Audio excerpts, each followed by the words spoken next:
Этот год вообще для нас прошел очень достойно. Команда Мегино-Тандаласского района везде участвовала. В играх народов мы заняли достойное третье место, показали, защитили свой титул.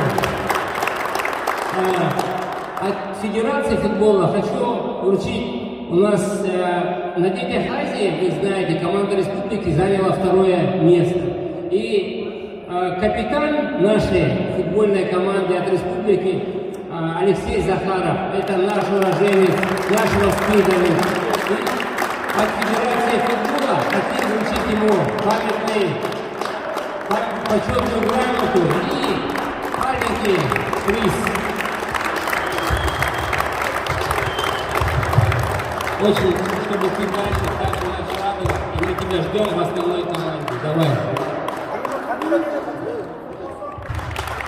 Да,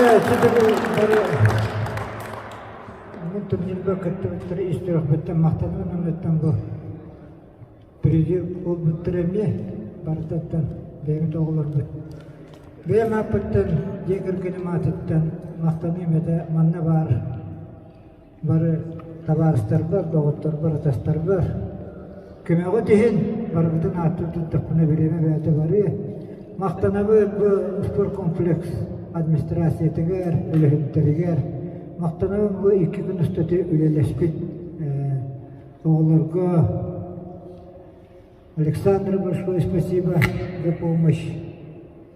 Оннотон барбыты мактанабы күскөмө улбуттарга төмөлөргө мактан, бизнадырга мактан. Осына турнирим хенде үшүгө местага, үшүгө бай иремага, онна на өттүк тахмактык астаден вем на үйрен көтөн турун этебин. Инде ден турастытыгы парагыты мактап, оны рүтүн даны бүгүндүк тимшиле болуккайын, бүгүндүк активный болуккайын, бүгүндүк эвебитен нар өйе сыдекайын. Может, на призы ветеранов спорта, у кого юбилей будет на его призы. И в 2024 году, в феврале месяце, здесь будем проводить чемпионат республики. Гулустан Иванович Акаров, директор данного объекта, спортивной школы, дал согласие, поэтому у нас остается год и 2 месяца подготовить команду. Как всегда, очень много призов. Первый специальный приз – лучший гол турнира. Приз выставил игрок сборной команды нашего района по 3 видам спорта. И основной его вид спорта в мини-футбол Юрий Афанасьев. Лучший гол турнира. Роберт Сметанников, Пингулю. 2 забитые гола в полуфинальной игре.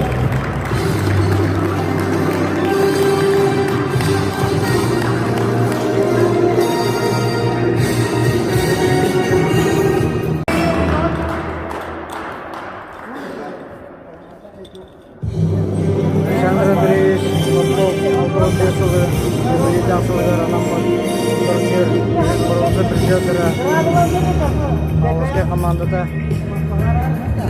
медальлерden, грамоталардан, Команда Илюкаева, молодцы, они подписали инициативу за 1 день, себе купили, оформили форму.